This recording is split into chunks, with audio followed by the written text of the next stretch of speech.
Welcome to the Old Time Radio Westerns. I'm your host, Andrew Rhynes, and let's get into this episode. This episode is going to be Tales of the Texas Rangers. Original air date is April 1st, 1951, and the title is Pressure. Hope you enjoy, and again, thanks for listening.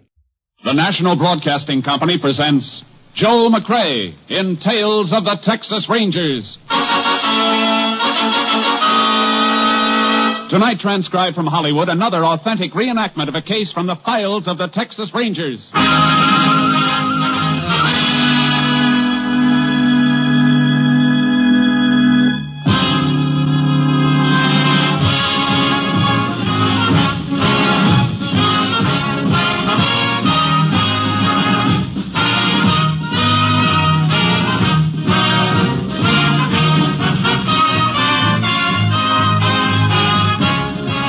Now, from the files of the Texas Rangers come these stories based on facts.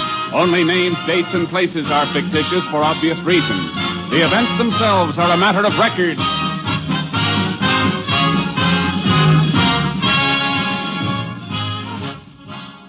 Case for tonight, Pressure.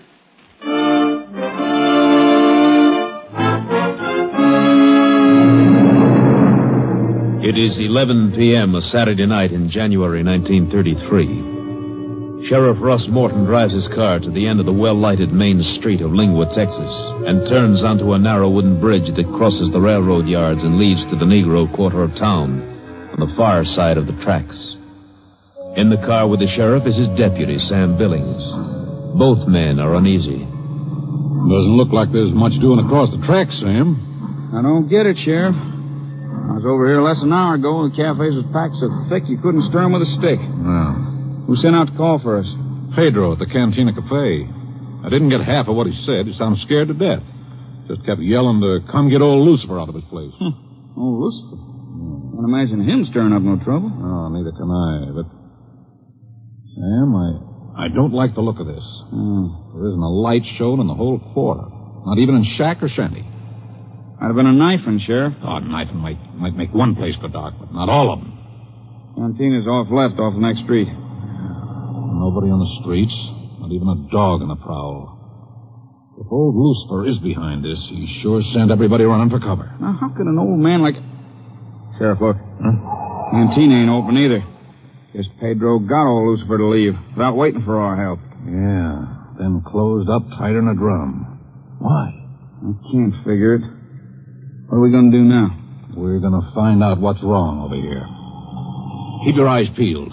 I'm going to comb these streets until we find a light or somebody stirring. Better reach over and back and get that shotgun. Right. Never saw nothing like this before, Sheriff. Neither have I. There's... Throw the spotlight on, Sheriff. That doorway over there. That's old Lucifer. Yeah. Stand right where you are, Lucifer. Don't move. Look at him, Sheriff. Something all over his shirt and his pants and his hands. Yeah, no need to look at him twice. It's blood. What happened to you, Lucifer? What's the matter over here? It's my doing, Mr. Sheriff. All my doing. Ain't nobody to blame but me. You got blood all over you. And it doesn't look like it's your own. Who are you fighting with? Somebody in Pedro's place try to jump you? No, sir. I ain't had no trouble with nobody here. I had my trouble out at the farm where I work. Out at the farm? Yes, sir. I just walked into town a little while ago, trying to get up my nerve to turn myself in. Sheriff, I killed Mr. Redford. I shot him dead. What? You killed your boss, Mike Redford? Yes, sir. I done it, just me. We got to arguing and I shot him dead. No wonder there ain't a light on over here. You can tell us the rest of it at the jail, Lucifer. Right now, you better get in my car fast before this news crosses the tracks. Yes, sir. We're in for trouble, Sheriff. Mike Redford's been mighty popular around here. Yeah. Get in back, Lucifer. Get down on the floor and stay there. Yes, sir. I'm going to drop you off on Main Street, Sam. Round up the constable and a couple of other deputies. Get them to jail as fast as you can. We may be able to keep this quiet until tomorrow. If we can, it'll give me a chance to get a few Texas Rangers in to give us a hand.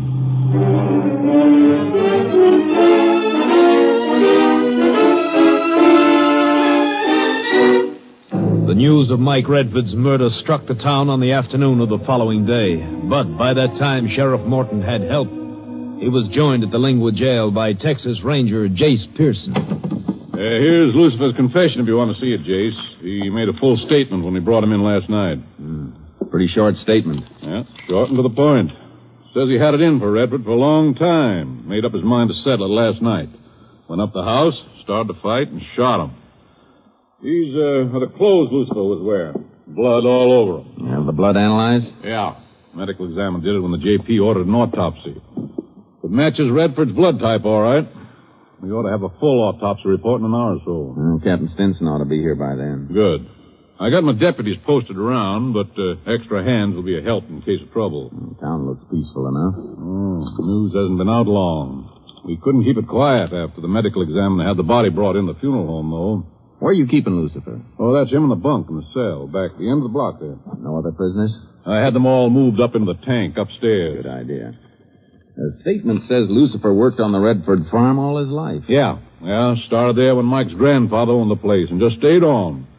Old Lucifer must have gone crazy or something, Jayce. He's had a good home out there. And he turns and bites the hand that feeds him. That's happened before. I know, but... Lucifer never gave you any trouble before this, you said. No, nothing. Unless you want to count a little row he got into last summer. Didn't amount to much. What was it? Oh, Lucifer hit somebody with a shovel. Some wandering farmhand that worked out at Redford's for a few days. Him and Lucifer cleaning out a pig pen, it seems, and this migratory started cussing Mike Redford. Lucifer told him to shut up. The guy wouldn't, so Lucifer clipped him with a shovel. That's the way the story come out when they brought Lucifer up before the judge. Judge fined him $25, and Redford paid the fine for him and took the old man home. Sounds like Redford and old Lucifer were pretty close. Oh, Redford always treated him square. What you just told me doesn't fit in with this statement you got from Lucifer last night. What do you mean? Last summer, he hit a migratory for cussing Redford. Yeah.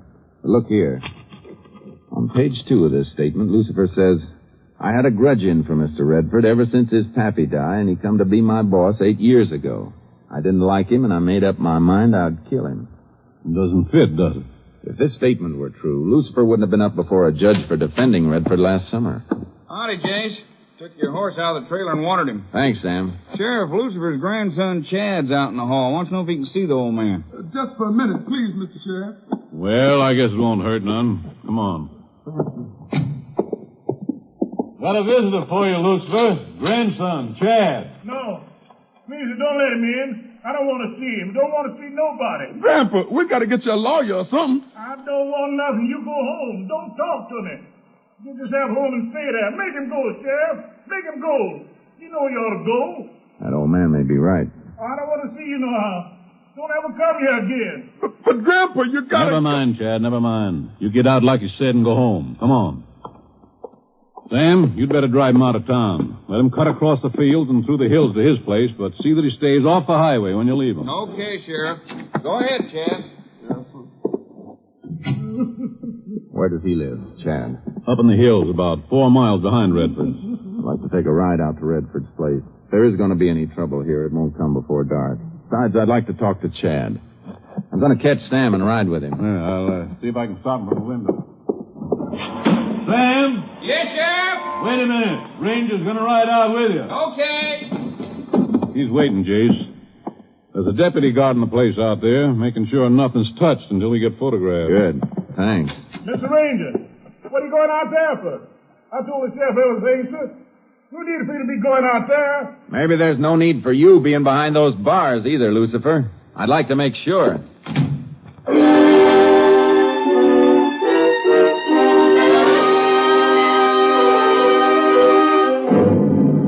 I'd noticed a few peculiar marks on Chad's face in the sheriff's office, and in the car I got a chance to see him close up. They looked like scratch marks, and the edge of a dirty bandage showed beneath the frayed cuff of his shirt. You took a full chance walking into town, Chad. People are mighty hot about Redford getting killed. My grandpa wouldn't never kill him. One who'd know that best is your grandpa. He says he did kill him. Came in with Redford's blood over him. Yeah, an awful lot of Redford's blood, judging by the clothes the sheriff is holding. Where were you last night, Chad? I was home, back in the hills. Anybody with you who can verify that? I said, was anybody with you? No, I was alone. What do you mean alone? Ain't your wife there? Wasn't she with you? Well, I wasn't at the shack. I was just around it. Doing what? Just walking around, that's all. Is that how your face got scratched up walking around in the dark? One of your eyes looks kind of puffy, too, like you got hit. I got that chopping wood. A piece of kindling flew up and hit me. A piece of kindling hit you on the wrist, too? Pull that sleeve of your shirt up. I got a cut there, that's all. Just a cut. How'd you get it? Come on, Chad. Your place is only a mile up behind Redford's. Were you on the Redford place at all yesterday? Sure. But not last night. Only in the afternoon. What were you doing there? I just went by to see my grandpa, that's all. About what? To give to Linda some money. He give it to you? No. Why not, Chad? You've been mooching on the old man for years. He never turned you down for anything. Why didn't he give you the money? Because Mr. Redford, he saw us talking and he come out the house. He told Grandpa not to give me it. He said I was no count or I'd be earning my own and not borrowing from my old man. Mr. Redford, he ain't never liked me. Told me to get off the place. I didn't want no trouble, so I got it. And you just walked around in the hills near your house without going inside where your wife could see you, huh? I don't like the smell of that story, Chad. Maybe you never left Redford's place. I did, I tell you. Honest, Mr. Sam, Mr. Ranger. My wife can tell you that. I did go home last night. For a minute. I left the house because me and my wife had a fight. Nothing new about that. She got mad when I didn't bring no money back. We went round and round, and she throwed something at me, and I hit her, and she scratched me up and cut my arm with a bread knife. That's when I run out. You didn't go back to Redford's after that? No, sir, I swear it. I never did go back. Here's the best place for you to get out, Chad. Got anything else you want to ask him, Jayce? No. All right, Chad. You can go. Yes, sir. Thank you. Thank you very much. I'm just wondering if the old man couldn't be covering up for him. You think he was lying about that fight with his wife? Could be. Oh, his woman does have a temper. They had it out hot and heavy before. How does he make a living back in the hills? Well, he don't. They live in an abandoned shack up there. He couldn't pay rent no place, and he ain't worth his salt. When he first got married, he tried to move his woman and himself into Lucifer's place, but Redford wouldn't have it nohow.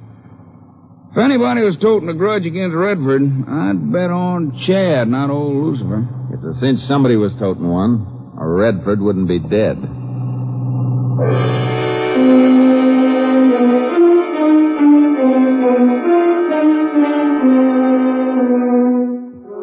Old Lucifer's actions hadn't fit into the usual crime pattern, and when we got to the Redford house, the pattern became even more jumbled. Except for the body having been moved, everything was left as the sheriff had found it. The body was laying right here, Jayce. You can see the stain on the rug. Yeah. Furniture knocked around. Must have been quite a fight. And a broken bottle over here. Yeah, sheriff figured that's what finally knocked Redford out. Then he got shot while he was out cold. What made the sheriff so sure of that? Well, the body.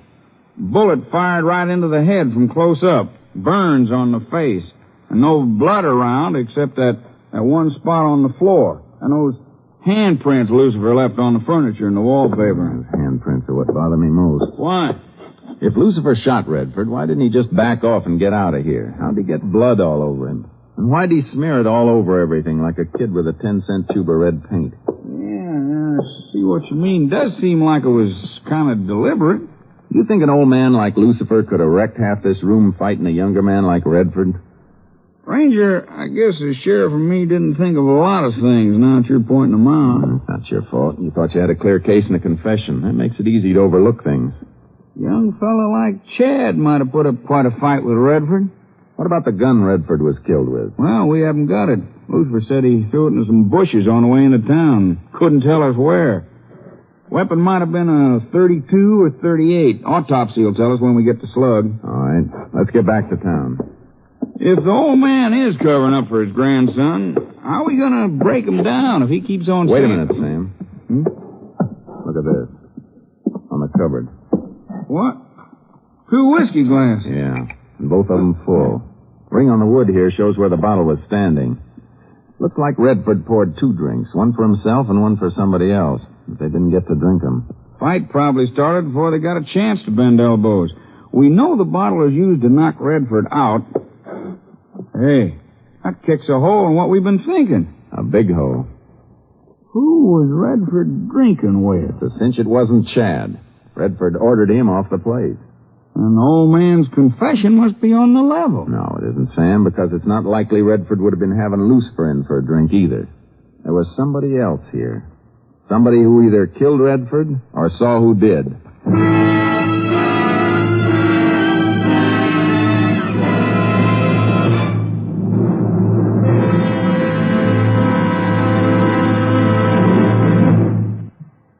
are listening to Tales of the Texas Rangers, starring Joel McCrea as Ranger Jayce Pearson. We continue now with tonight's case, Pressure, an authentic story from the files of the Texas Rangers.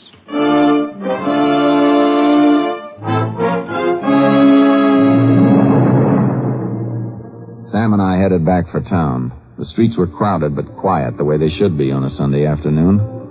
But there was a tension we could feel. We made one stop at the funeral parlor for a look at Redford's body. The medical examiner was just finishing. You can see, like I said, the bullet was fired from close up. Yeah. What'd you find, Doc? Well, he'd been struck on the head with a blunt object and shot through the brain at close range. I have a bullet here. You want that, of course? Please. Yeah? Thanks. .32-20 caliber. I'd give a lot to get my hands on the gun this came out of. Lucifer said he ditched the gun. Yeah, Lucifer said a lot of things. And slugs flattened out plenty. Unusually so. I notice, eh? There's something else to notice, too. On the body. The burned area around the wound. Well, what about it? Ought to be some powder grains buried in the flesh, but there aren't. None that I can see. None that I can see either. How about that, Doc? No, it is an unusual wound. When Lucifer told you he threw the gun away, did he mention what kind of a gun, Sam? No, why? Because this may give us a chance to trip him up. This bullet didn't come from a small weapon. It came from a .32-20 caliber rifle. Well, how can you tell that without a ballistic check? Well, for one thing, the way the slugs flattened out. Rifle has a couple of 100 pounds greater impact than a sidearm. Yeah, and plowing through a skull would flatten it plenty. Yeah, but there's another thing about a close-range rifle shot. It leaves a burn, but no powder grains in the skin. A revolver will leave powder grains every time. That makes sense, Doc? Yes, it does. With a revolver, the explosion of the powder in the shell is only a couple inches away from a point-blank target. But with a rifle, well, there's the length of the barrel, you know. Here. This is my report if you're headed for the sheriff's office. We'll drop it off for you. So long. So long, Doc. Goodbye. I'm learning a lot as we go along here, Jayce. There's still something we both got to learn. Who killed Mike Redford?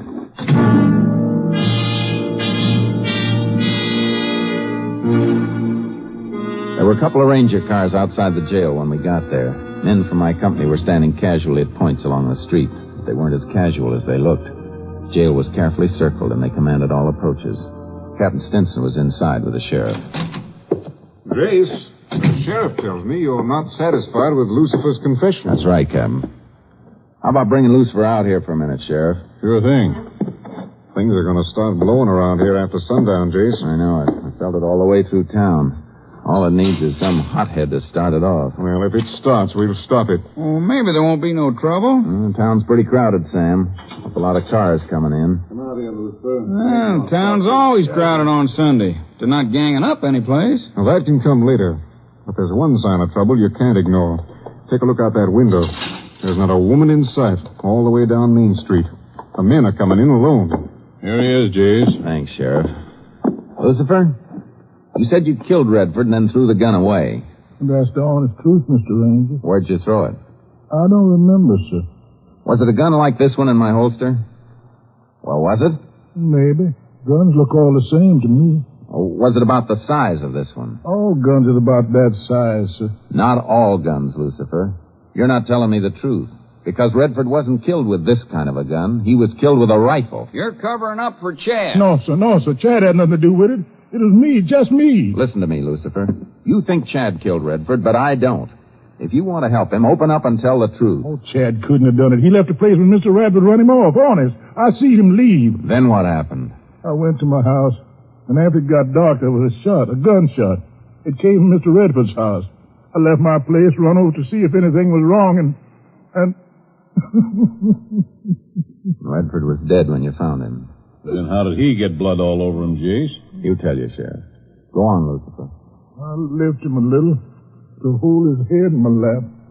I begged him to talk to me, to say something to old Lucifer. I've known him since he was a little boy. Watched him grow. But when you found him there, you thought Chad would sneak back to kill him, huh? I didn't know what to think. Why should you cover up on no good like Chad? He is my own flesh, Sheriff. Blood is thicker than water. How do you know Chad isn't the killer, Jayce? 2 full whiskey glasses indicated that Redford was drinking with the man who killed him. And he wouldn't be drinking with the Chad, Sheriff. It ain't the... Come in. Howdy, Sheriff. Yeah. Rangers. Howdy, Flam. What's on your mind, Flam? Well, some of the men have been talking around town, Sheriff. They sort of appointed me to come up and see you. Well, you just been to the funeral home to see Mike Redford. What's left of him. Mike was my neighbor and pretty good friend, too. That did you come to tell me, Flam? No, not exactly. Looks like you're expecting some trouble, and some of us thought we'd like to volunteer to help you. We could take over the guard trick on jail for tonight so you and the Rangers can get some rest. You can go back and tell the boys we're not tired, Flam. And while you're at it, tell them Lucifer didn't kill Redford. Word's around that Lucifer confessed, Ranger. It was a mistake, Mr. Flam. What I said wasn't true. Well, fine. Then you don't have to stay here, Lucifer. Why don't you go home, back to Redford's farm? He's staying here. Why, if you got nothing to hold him on? Protective custody. And that means just what it says, Flam. He'll be protected.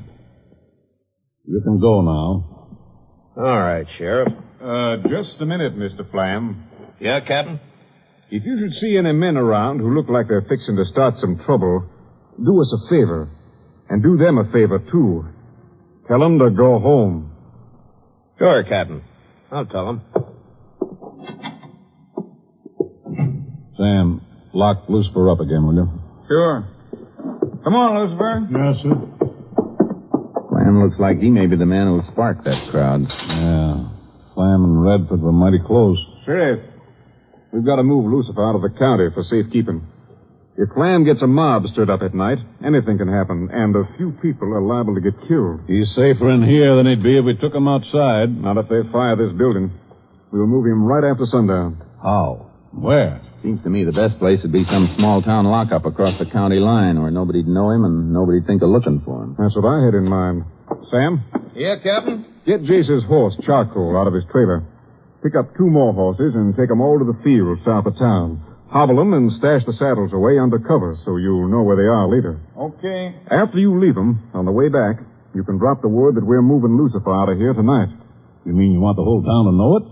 They won't know as much as they'll think they know, Sheriff. After dark, you and I can make a run in my car. They'll figure we're moving Lucifer, and they'll all make a run to block us. Meanwhile, Jayce and Sam can slip him out the back and make for the horses in the field. After that, Jayce, it's up to you. It's 11 miles cross-country to Hill's Crossing. There's a lockup there. See that nobody stops you from getting him to it.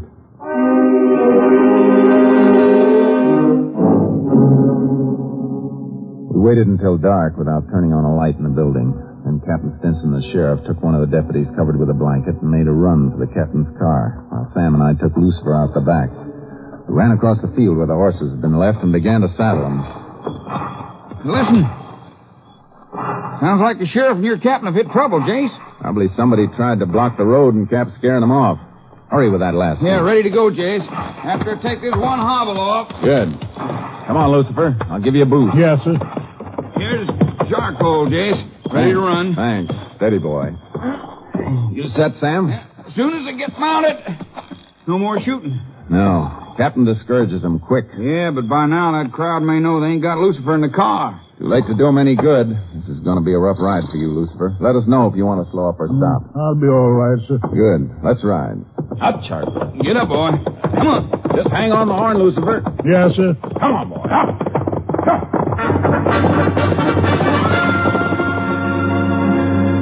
When we got to Hill's Crossing, the town was dark and sleeping, except for a couple of rangers who'd been sent down to take over guarding Lucifer. Once he was safe under lock and key, Sam and I started the ride back to Lingua. Hey, you're cutting the wrong way, Jayce. We should turn down that valley to Lingua. I know it. We're not heading back for town yet. I want to make one more stop. Where? Back to the Redford farm again? It's not much out of the way. Getting Lucifer safe was only part of the job. We still got to find out who killed Redford. That means we've got to find out who was drinking with him. If there was anybody. Lucifer said Redford didn't have any visitors yesterday. He said he didn't see any visitor. That doesn't prove anything. He'd have been sure to see a car if one had driven in. His shack's near the farm road. Even if he'd been inside, he'd have heard it. Maybe the visitor didn't use the road. Might have come in on foot or mounted from another side of the farmhouse. I guess that could be all right. Probably put his horse in the barn or the back corral. That'd keep Lucifer from knowing anybody was in the house. There's the old wagon road the other side of that grove of trees we're coming to. We'll have easier riding once we get over there. Hold it, Sam. Huh? Whoa, Charky. Oh, boy. Hey, what's the... Shh. Listen. Hounds. And they're on trail. Look, over there in the hills. Hey, something's on fire. Jayce, that's right up behind Redford's place. Isn't that where Lucifer's grandson Chad lives? Yeah. What do you suppose is going on up there? Somebody wants blood. They didn't get it from Lucifer, so they're running down his family. Come on. Up, Charky. Up, boy. That shack is really flaming, Jayce. If they trapped him in there, he's had it. They haven't got him yet. Those dogs are still after something. Keep going. We raked our horses all the way. We'd been about a mile off when the blaze started. When we reached the shack, it was a flaming heap on the ground. We saw a woman staring at it in a daze. She must have been Chad's wife. She wasn't harmed, so we took off after the sound of the dogs. Listen to that, Jayce. They got Chad treated. They wouldn't sound off like that. Yeah, they're just through this thicket. All right, just throw a bead on that tree and rake it till he falls. No, Mr. Slam, I ain't done nothing. Hold it, Slam. You and whoever's with you. Oh, boy. Who? Mr. Ranger, they're trying to kill me. Nobody's gonna kill you, Chad. You men grab your hounds and shut them up. You're all under arrest, and that includes you, Flam. What for? We were just doing a little night hunting. The dogs treed Chad here by mistake. The dogs didn't set fire to his shack, and arson's a crime. Look, Ranger, he killed my neighbor. Why'd you switch to him? Because you couldn't get your hands on old Lucifer? They were in it together. Redford ordered Chad off a place yesterday. Did you tell him that, Chad? No, sir. I didn't tell nobody but you. And you didn't get it from Lucifer, Flam, because you never got near him. So how do you know? Who told you Redford chewed him out? Nobody had to tell me. I was visiting Redford at the house. He saw Chad on a place and went out and ordered him off. But after I left, him or the old man sneaked in and killed Mike. Throw that rifle over here, Flam. Why? Never mind why. Just throw it over. And be careful how you throw it. We're willing to leave here peaceful. Just a hunting weapon. A .32-20 hunting weapon. Just like the one that killed Mike Redford. For the last time, Flam, throw it over. Come and get it. Hands off those guns, the rest of you. That's better. Now gather in and pick up your pal, Flam. You followed him out here, you can tote him back. You hit me. I'm hurt bad. There, you just winged. It's a better breaking you gave Redford when you killed him. It was self-defense. I killed him in self-defense. Sure. While he was knocked out after you hit him with that whiskey bottle. Should have finished your drink, Flam. You'll never see another glass of whiskey as expensive as that one.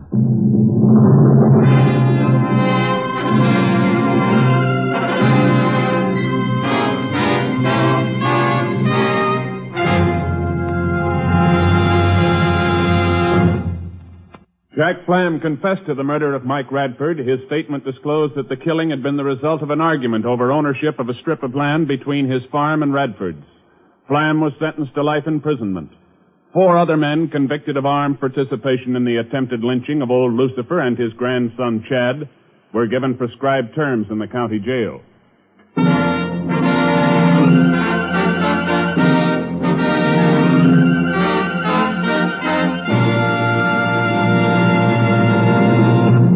And now, here again is the star of our show, Joel McCrea.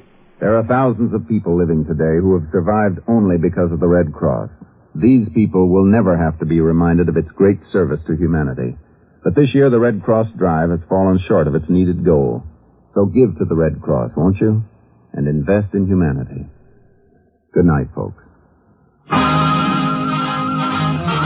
Next week, Joel McCrea in another authentic reenactment of a case from the files of the Texas Rangers.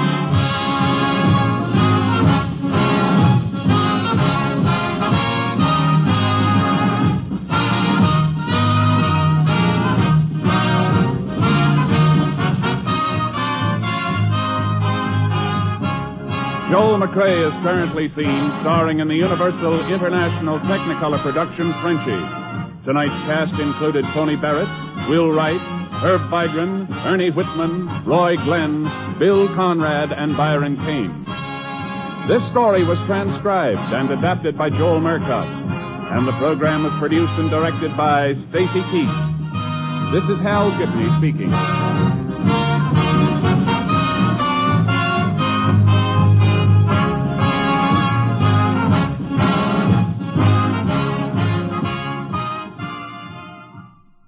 3 chimes mean good times on NBC. Coming up next on NBC, it's the $64 question. Accordion-playing quizmaster Phil Baker gathers another group of contestants around the microphone to play your favorite quiz game. And there are prizes for the lucky participants and excitement and laughs for you at home. Join Phil Baker now as he asks America's favorite question, the $64 question on NBC.